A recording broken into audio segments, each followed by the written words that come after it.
But I just need one flag to get started. Who's going to give me a flag? Do I see any flags on TikTok? No, just roses. No. Oh, roses. Okay. Oh, we have a flag on TikTok, Jamaica flag. All right. Yes. Big ups. Big ups. One Jamaica flag. Do we have a flag on? All right. Perfect. Yes. So the flags them coming in here. Much respect. Much respect. You there? Okay. Jamaica flags all the way. Jamaica. Jamaica. Jamaica. Jamaica. Do we have any non-Jamaican flags? I guess everybody's from Jamaica. Wow, the flags them are load up. Big up on yourself. Big up on yourself, my yardies. All right, what's the first question? Give me a question from YouTube because so many flags just started to come in.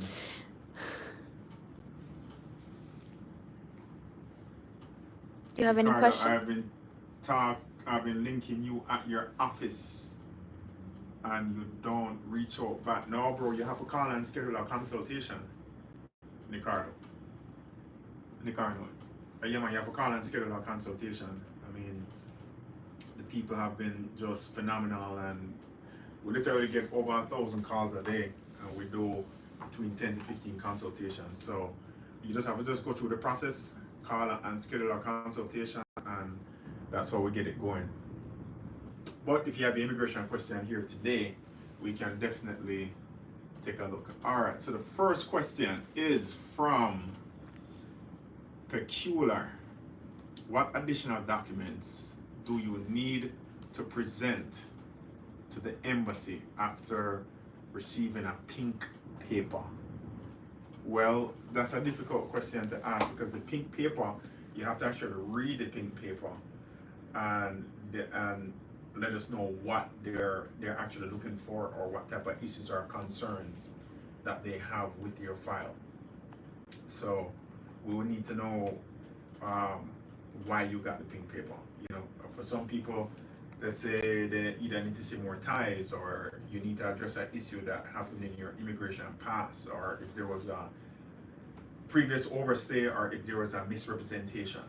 All right, so those are the things that typically when you get the pink paper at the embassy. So people, if you just joined the live, drop where you're from, drop your questions, whether you're on TikTok, YouTube, or Instagram, just drop your questions and I'll be here on rapid fire answering immigration questions for you today. And if you are in the Orlando area, we are having a massive event tomorrow called Champagne and Immigration, where it's a networking event with other immigration attorneys, people who are involved in immigration, any industry that interacts with immigration will be there. I'll be making a presentation, we'll be talking immigration. So there will be appetizers and champagne, of course. So if you are in the Orlando or surrounding area or you want to pull up, you can definitely come out. All right, somebody drop a Grenada flag. Respect, respect. I see a flag from Cameroon. Nice. All right.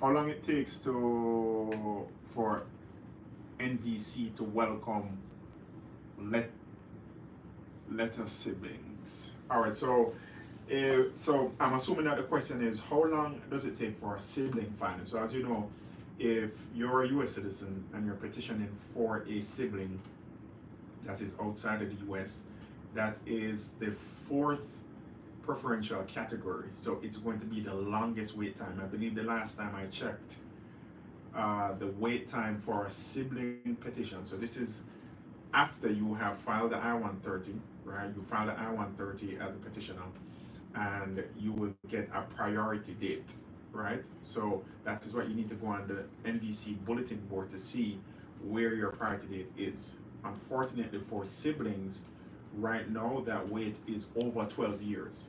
So that's what's going on. All right.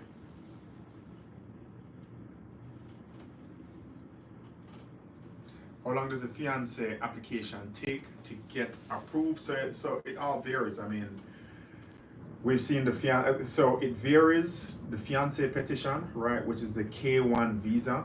Whereas if you are a U.S. citizen and you have a fiance that is outside of the country, you would file a K1 visa, right, which is the I-129, and you would have to provide evidence that you have been in a relationship with this person and you are eligible for a visa. Typically, that processing time, depending on the country that you live in, it can be anywhere from, I would say, 7 months to 13 months, right? And as you know, with the fiance visa, you have to, once you get that visa and you enter the US, you're contractually obligated to get married within 90 days. If you don't do that, then you're going to have some serious issues. And it's extremely challenging. I know you can't just divorce that person and marry somebody else, or enter the US and then don't get married and then choose to marry somebody else.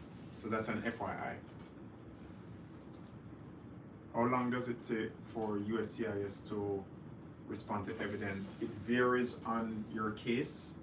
It varies on the type of case.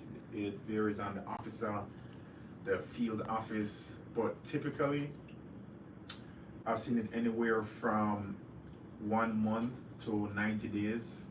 If it's an I-290B or like an appeal or motion to reopen, I've seen it take as long as like 2 years, 2 or 3 years. So it just depends on your specific case.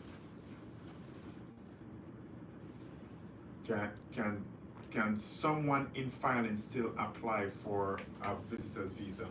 Yes, they can, but it will be very challenging for that visa to be approved, because once you have a petition pending, right, from either a family or employer, that means you're telling the US that you want to come into the US to live beyond a temporary basis, right?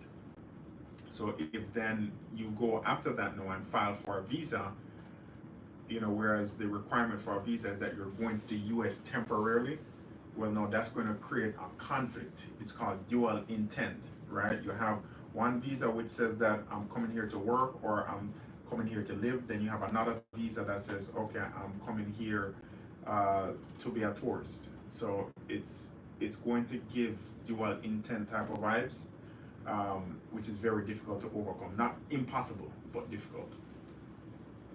All right, let's get some stuff from TikTok. Yes, how can I extend my visa in the United States?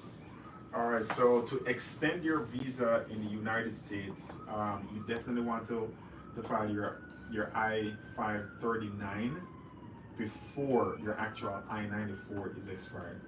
And best practices say you want to do it at least 45 days before your I-94 expires, and you have to provide evidence of the reason why you want to extend the visa, and you also have to show that you are financially able to to stay in the country and support yourself, or the person who is accommodating you has to provide your financials. If it's a medical issue, then you can provide that. If you're doing a business deal or trying to purchase a house, provide that evidence, right?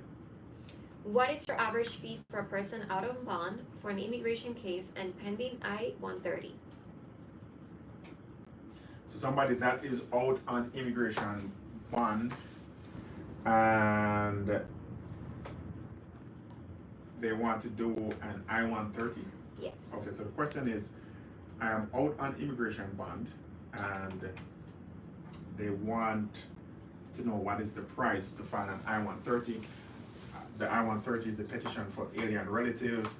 The I-130 by itself would be $2,000, right? But the thing is, we would want to know more, because if you're out on immigration bond, that means you also have removal proceedings, right? And then there's also other issues that we have to consider, because if you're in removal proceedings and then you get married after that, which I don't know if you got married after you got placed in removal proceedings or before, but if you get married after you are in removal proceedings, there is a presumption by the government that the marriage is fraudulent. So it would require a lot more work on our part So it may be additional fees because we are going to have to overcome that presumption that it is a fake marriage, and it's going to require some more work on our part, and it's something that we would want to do to give you the best type of service, right? Because we just don't file random things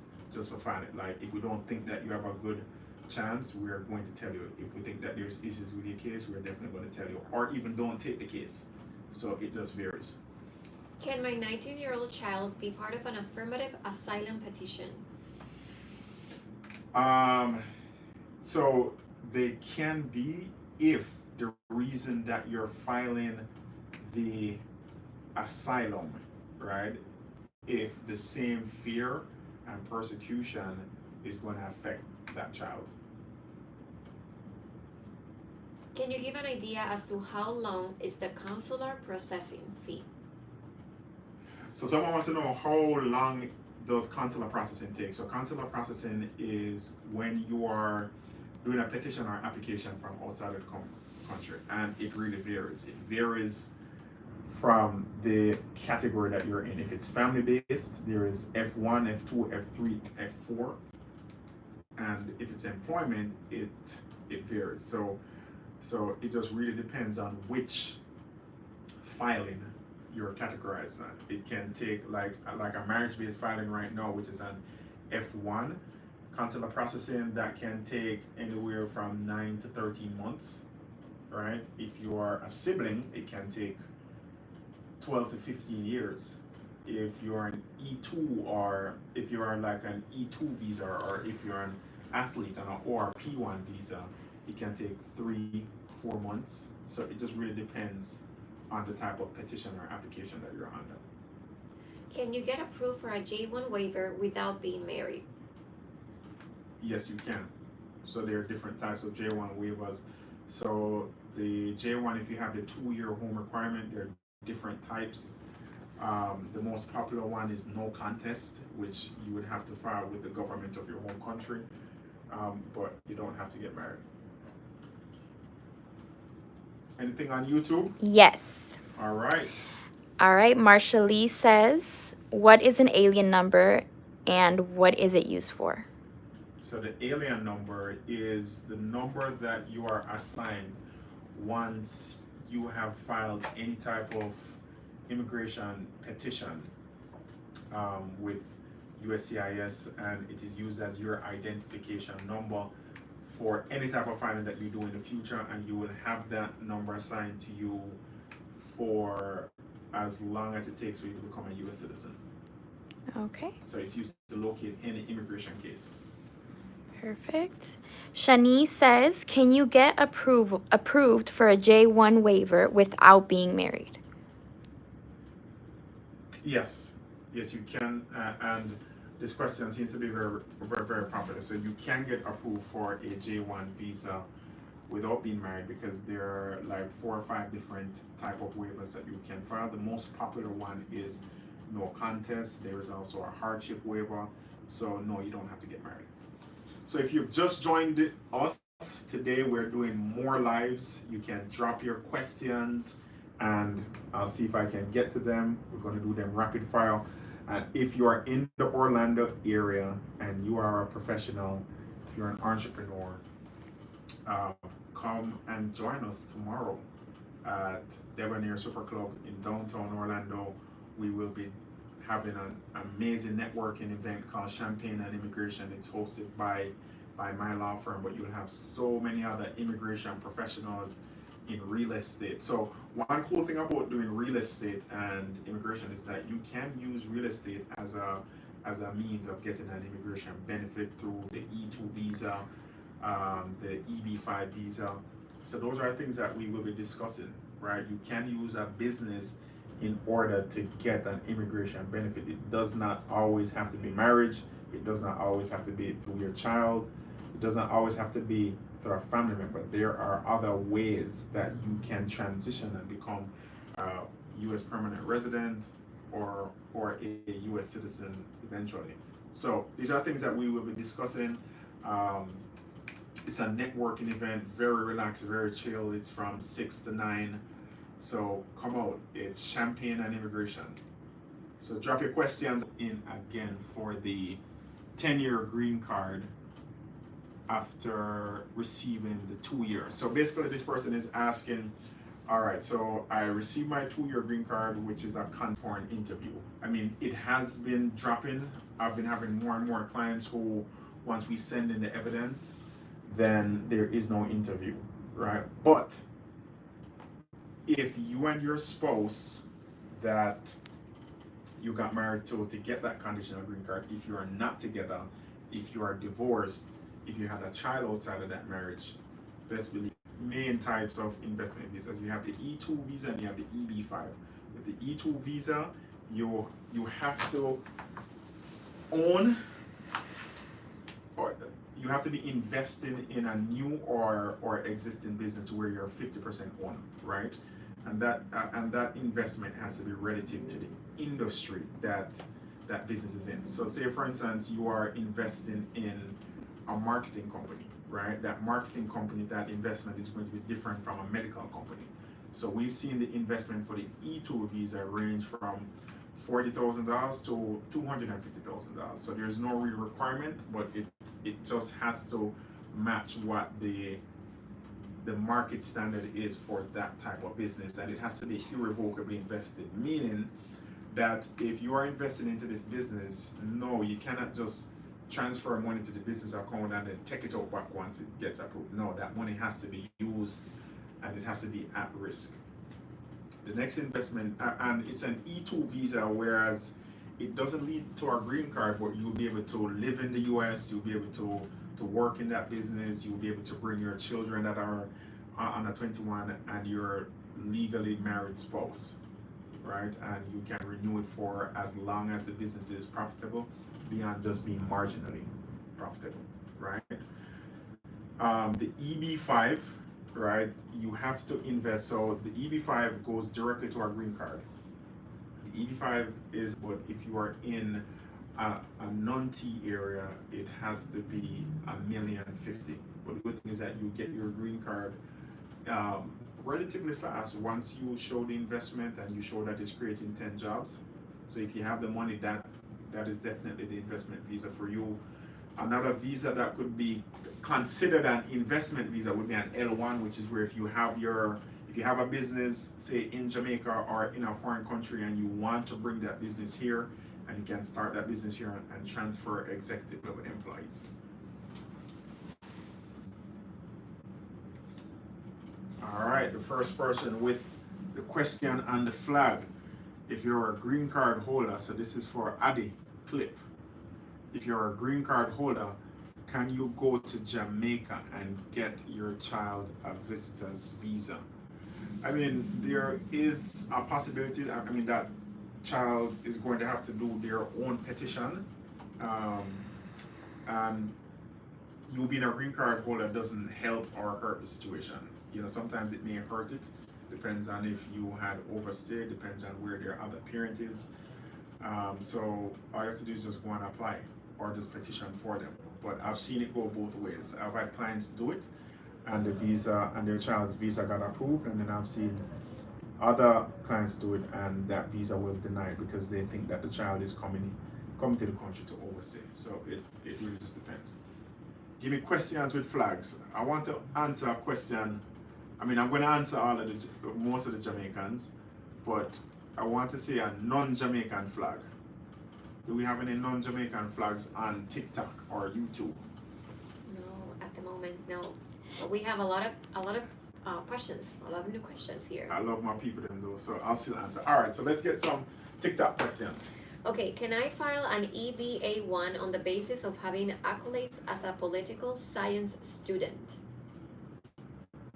And an EB1A. Mm-hmm. An EB1A, yes, definitely. So that is definitely something that we'd have to look at your resume and then make a determination if you'd be eligible. But I mean, it sounds like it, but it's more something that we'd have to look into. So you could be eligible for the EB1A and you could be eligible for the EB2 NIW. You just never know. So definitely set up a consultation so that we can do that maths for you. Perfect. Can a parent file for their child over 21 years of age if they overstayed their tourist visa? No. So So the question is, can a parent file for their child that is 21 years of age that has overstayed? No, unfortunately not, because after the age of 18, you accrue unlawful presence, right? And that is considered an overstay. And that petition, the category of that petition, because it's a U.S. citizen parent petitioning for a child that is either married or unmarried that's over 21, it has to be done consular processing, meaning outside of the U.S., and it cannot be done in the U.S. with an overstay, unfortunately. What must I expect at the embassy? I am renewing my visa from a child to an adult. They're going to ask you what are your ties to the country. They're going to go through your visa application. They're going to, anything that you filled out on that visa application, they are going to ask. But the standard for them to apply, for them to approve visiting visas is what are your ties to the home country, right? Have you lived at the same place for a long time? Do you have verifiable job employment for a long time? Do you own property? Are you in school? Do you have children? Are you married? Those are the things that they're going to look for to see if you are going to be a person who is classified risky to come into the country and overstay. All right? Can I buy a house in the U.S.? Yes, so this is a great question, and these are things that we will be discussing at Champagne and Immigration Mixer tomorrow. So, can you buy a house in the U.S.? Absolutely. International investors, foreigners can buy a house in the U.S. You can even get a mortgage without a social security number.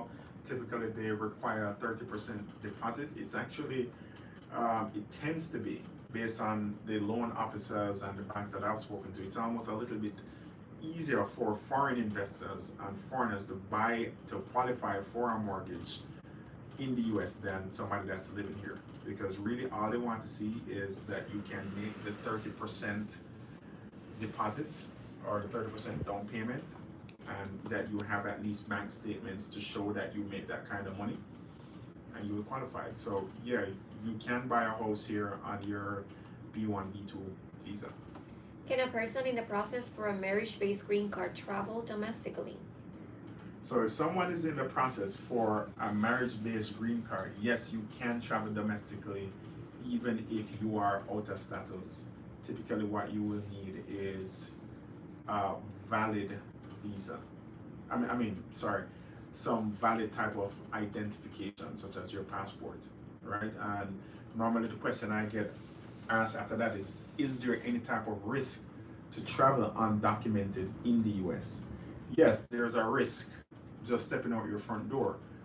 Side note, people, before I answer that, the craziest thing that I've been seeing in my office over the last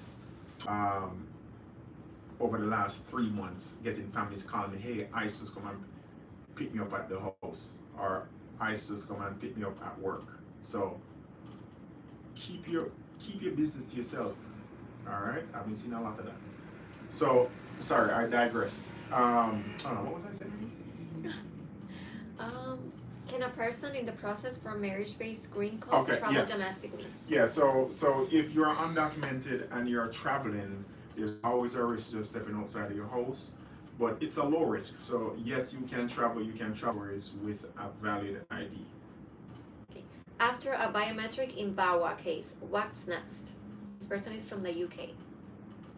Oh, so we have a person from the UK. So after your biometrics, that means that, so this person got a VAWA, and the steps of the VAWA, like after it has been filed, is you will get a prima facie determination, right? And with that prima facie determination, if that VAWA was filed with an adjustment of status, one, you'll be able to apply for your driver's license or state ID. Then again, if this was a VAWA with an adjustment of status, a couple months after that, you'll be able to get your work permit. So the biometrics, typically they run the biometrics before they issue a work permit. All right, so that is what you should typically expect next. If the adoptive parent took the child's documents, and how can the child now re-enter the U.S.?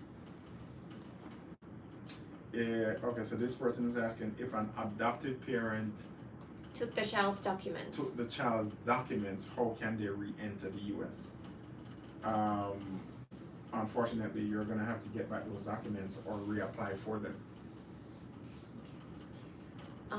This person says, at what stage of the perm process will you no longer need EAD? At what stage of the perm process? So a perm is a permanent visa, right? So that means that this person got petitioned by their employer for either an EB1, EB2, or EB3, right? And the way how those visas work, you have to get a labor certification from the Department of Labor of your state.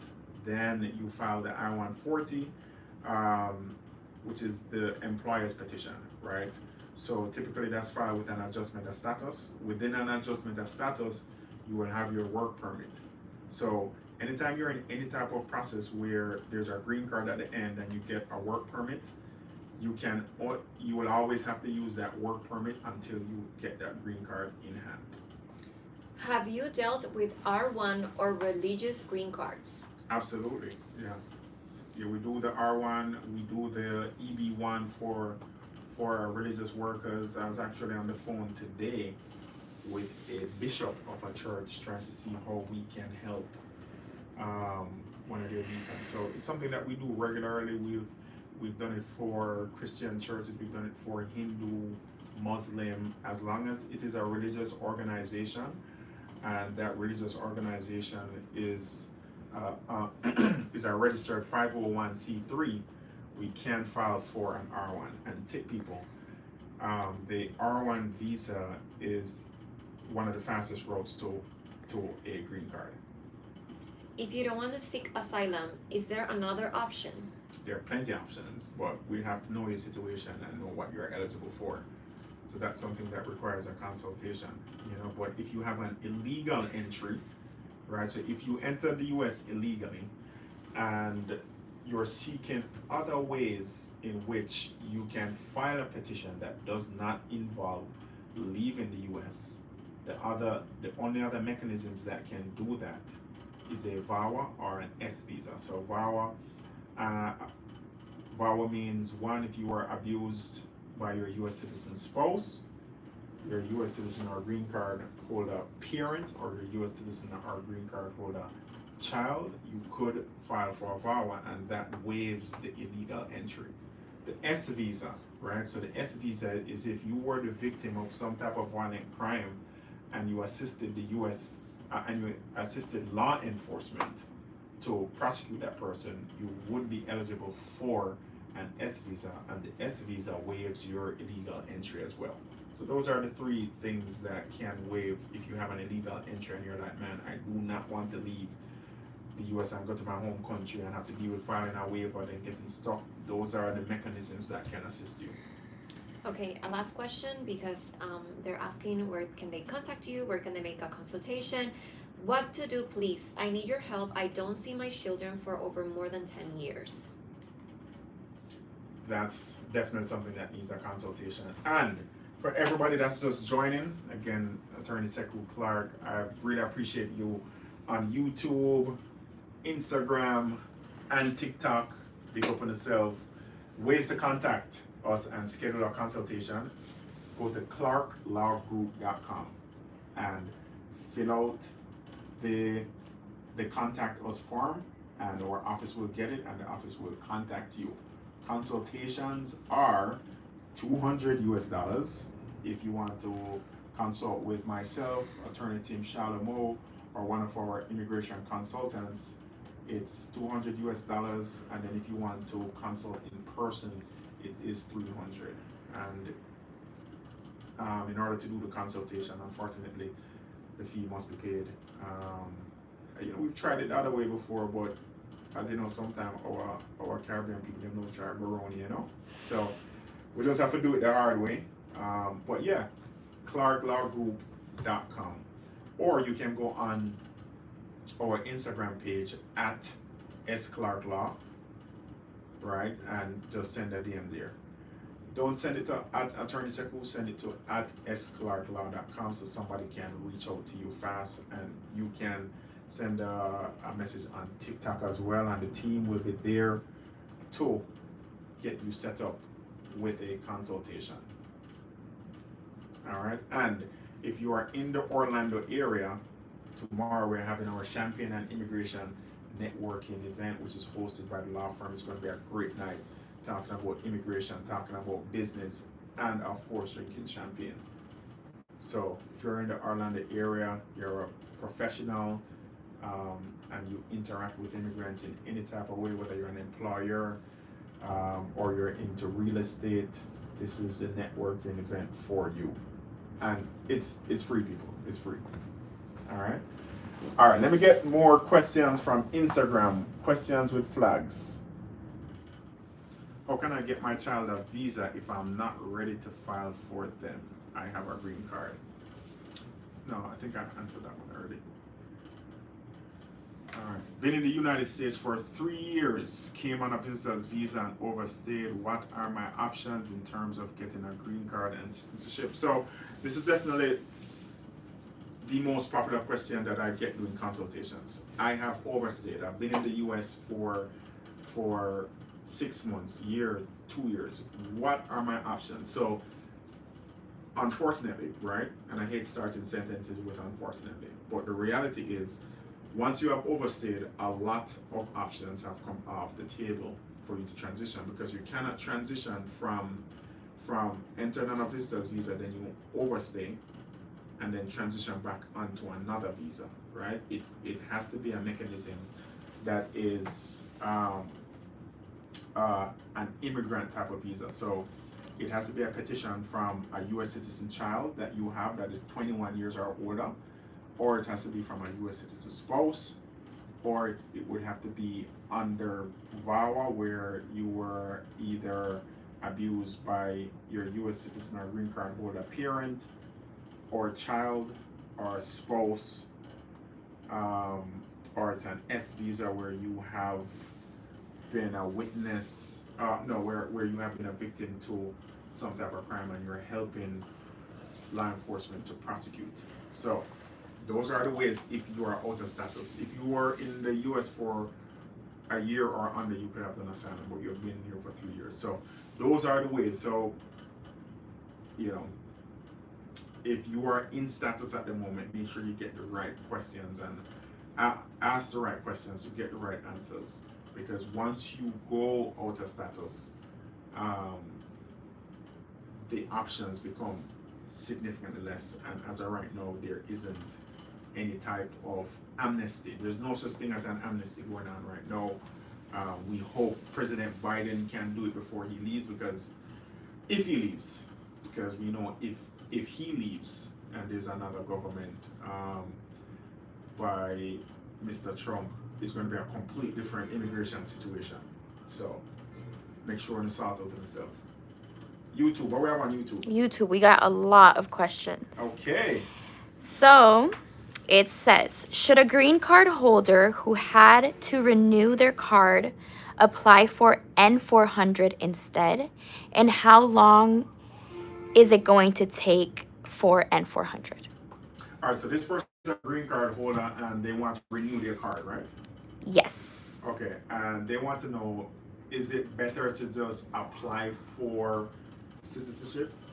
Well, yeah, because unfortunately the I-90, which is what you've used to file for your green card renewal, the wait time on that is really, really long right now, right? I've seen it 9 months, 12 months, 18 months for a green card renewal. So if you are eligible for citizenship, meaning if you got your green card through marriage and you're still married 3 years or 5 years, if you have hit that 5-year mark and you have good moral character, definitely file for citizenship.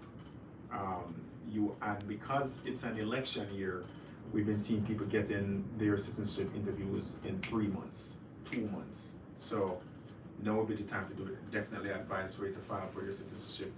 No, and people, I will say this: TikTok, Instagram, YouTube. If you are eligible for citizenship, do it right now, because you never know what can happen. One, and then two, if you are a citizen, petition for your parents, because we don't know what the next administration may hold. You know, I know that Trump, he wants to get rid of birthright citizenship, right? Which is if you have a child born in the US and the parents aren't citizens, they won't be American. And then two, I know he wants to get rid of a lot of the different types of family-based petitions if your family member is outside of the country. So now's the time to get your citizenship, and if you are a citizen, use it while you can. Okay. I have a J1 visa and it says the 212 rule does not apply, but my DS 2019 says it does. How do I know what immigration has on file? I've actually never heard that before. So typically when you have a J1 visa, it will tell you if you are subject to the 2-year home rule or if you're not, right?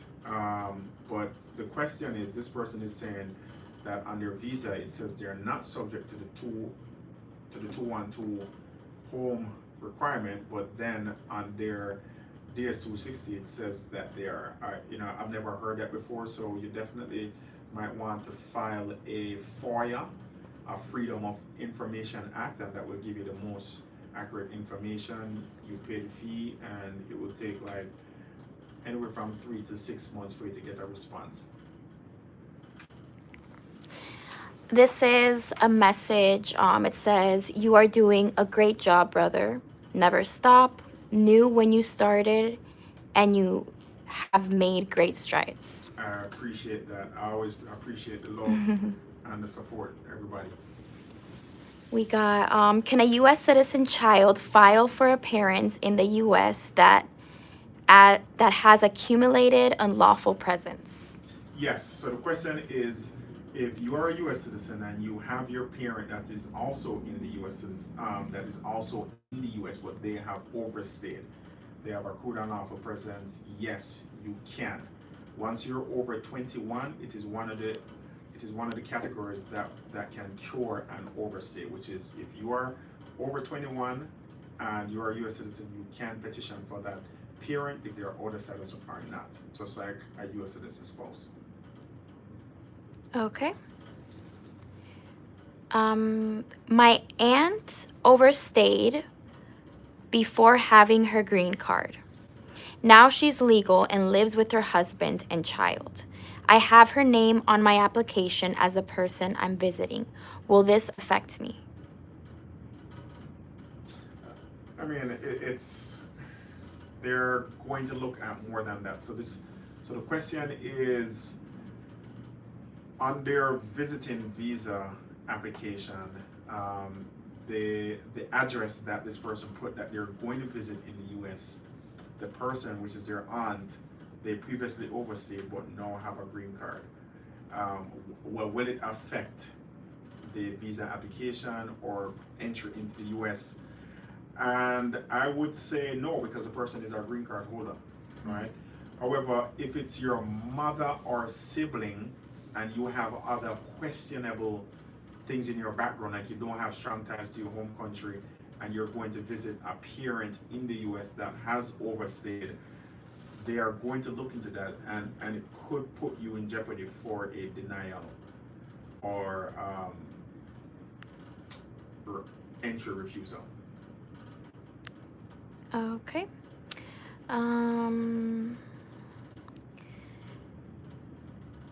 Can a person who overstayed years in the U.S. get a R1 visa? No, so the R1 religious visa, if you okay, so the person is asking if they have overstayed, can they get an R1 visa? So again, this is something I always address.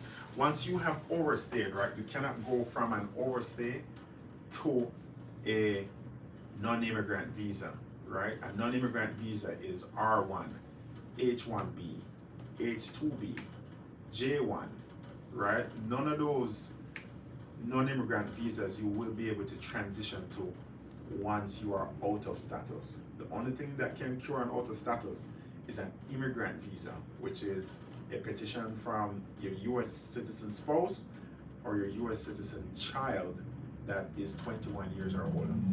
And also, there's one thing I wanted to clear up, and I mean, I know I mainly have immigrants on here, and the one thing I hate to hear is the term anchor baby. Like, it's such a, it's such misinformation. There's no such thing as an anchor baby, because somebody can't just have a baby in the U.S. and then get an immigration benefit. No, you have to wait till the child is 21 for that child to petition for you. So, yeah, anchor baby, not a fan of that term. I'm sure you'll be hearing a lot of it coming up the next election debate, though, or presidential debate. Hello, can a U.S. citizen who was convicted of murder petition for his wife who overstayed on a visitor's visa? Okay, so the question is, can a U.S. citizen that was convicted of murder petition for their spouse? And the answer is yes.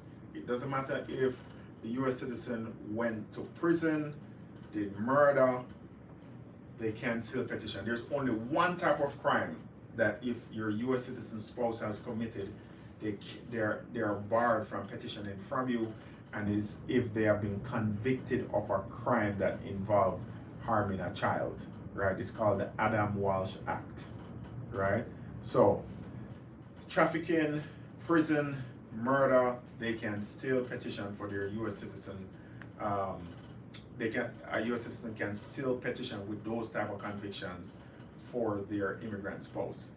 It just cannot be a crime involving harming a child. Okay. My mom visa was denied because of having a child in the USA. Will this affect me going to the embassy? All right, so this is a very, very common issue that I've been seeing a lot of it. So basically they're asking is, my mom's visa was denied because she had a child in the U.S. Right, so let's go over that. So I know it's a very common practice, I mean, we all, as immigrants, we want our children to have better opportunities, so we come and we have a child and go back.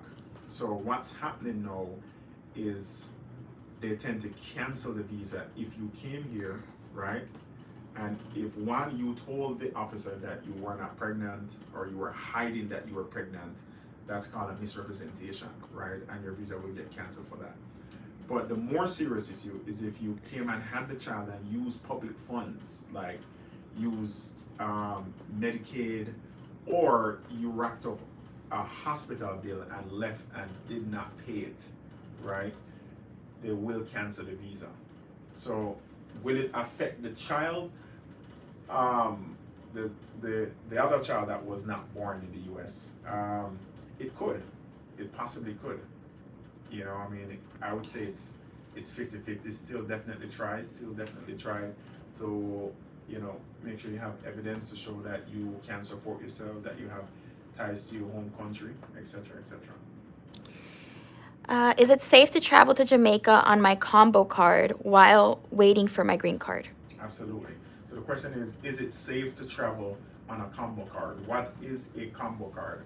A combo card is when you get your employment authorization card and your I-131 travel parole on one card. Yes, once you have your I-131 advance parole approved, that is your green light to travel. Okay. What happens if you've only overstayed 2 weeks after the I-94 date? Will I be admitted in the U.S.?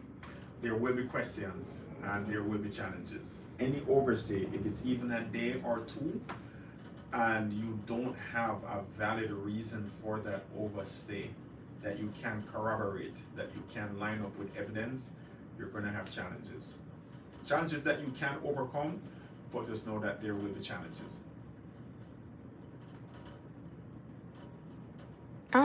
I think we're good for now. Okay, so we're good on YouTube. Let me jump back over to Instagram and see what we have here.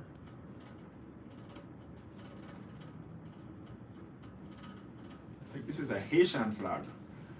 All right, ça passe. All right. How long does it take to get your travel documents through a marriage-based green card? So once you have filed that adjustment of status, the waiting time that I've seen now for your I-131 travel parole, it can be anywhere from 5 to 8 months. It just really depends on where you filed, the type of evidence that you supported, that you provided. So, but the average time is typically anywhere from 5 to 7 months, and it's not guaranteed to be approved, but I'd say 75% of them get approved.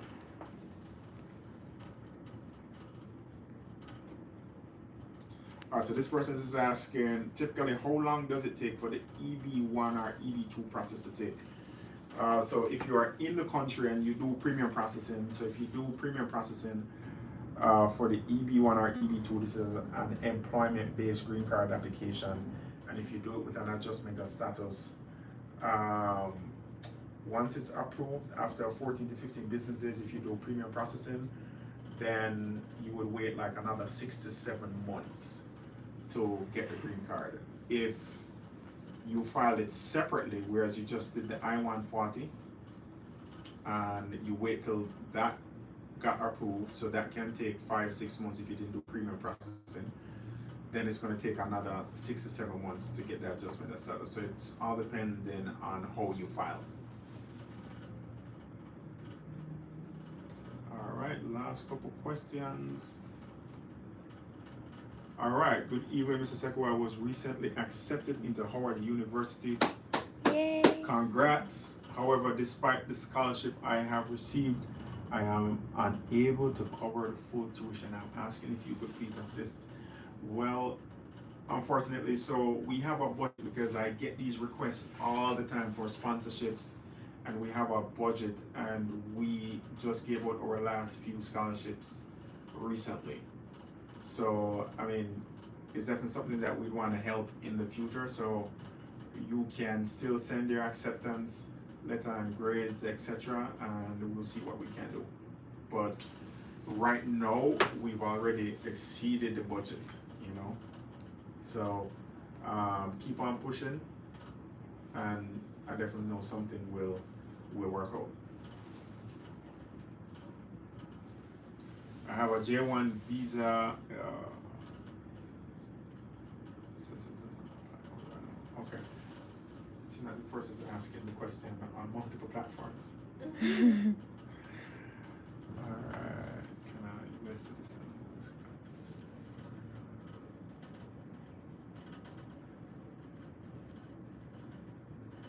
Alright. Last set of questions on TikTok. And if you're just joining, again, thank you. We're on YouTube, TikTok, and Instagram, and we're here talking immigration. We're going to be doing these lives more often, and we're going to give you more notice. You will see, hey, we're going to be live on this date, where you can just drop your flag and ask a question. If you want to reach out for consultations, just go to clarkelawgroup.com, or you can go to @Sekou Clarke on Instagram or TikTok, and you can send a request for a consultation there. Tomorrow we will be having our champagne and immigration event. It's going to be a great evening. We'll be drinking champagne, and we'll have a lot of professionals, business entrepreneurs talking about immigration, the changes in immigration law, how it affects you, what real estate and immigration is going to look like, what investment and immigration is going to look like. So if you're in the Orlando area, it's going to be at the Debonair Supper Club, right? And it will be from 6 to 9 p.m. We have flyers all over on social media. It's a free event. Come out. It's a professional networking event. So come out. We'll be talking immigration and drinking champagne. All right. Last questions from TikTok. What's the longest time frame for your green card to be approved? What's the longest time frame? I mean, it really varies. It depends. So the person is asking, what's the longest time frame for a green card to be approved? It depends on the category green card, right? I mean, if it's a sibling green card, application, it can take 15 years. If it's a marriage-based green card, I mean, the fastest our firm has ever done one is 2 to 3 months. The average is 7 months. If it's an athlete or entertainer, it can be 6-7 months. So it just really depends on the type of green card petition or application that it was. How can one extend stay while on a B1, B2 visa? Okay, so to extend, so the person's asking, how can you extend your stay once you're here on a B1, B2 visa? You have to file an I-539 document before your I-94 has expired, generally 45 days before the expiration date, and you have to have proof of where you're going to stay, how you're going to take care of yourself, how you're going to pay for it. Okay. Could you kindly tell us about J1 waivers and the best way to go about it? So all I can say for these purposes, J1 waivers, it is definitely necessary. There are different type of waivers. The most popular one is the no contest, and there's also a hardship one. So it's all based on your situation. So that's definitely something that you would need to do a consultation to figure out your eligibility. All right. So again, everybody, thank you for joining. We're going to be doing a live every week, well, we're going to try to do one every week for the summer. So just check out for notices. And again, if you need that consultation, clarklawgroup.com or at sclarklaw.com. No, the consultations are not free. Come on. We're giving you great knowledge and trying to help out the situation. So, I mean, you know, even if you don't use me or my firm or my attorneys here, use another immigration attorney, not a document preparer, an immigration attorney to give you the advice that you need before you make the wrong decisions that you could have fixed early. All right? Schedule a consultation, clarklawgroup.com or at sclarklaw, and then tomorrow come out to Champaign and Immigration. It's a professional networking event. It's our second one, and it's going to be a vibe. Mhm. Thank you, everybody. Much respect. Shout out to the ladies. All right. Have a good one, everybody.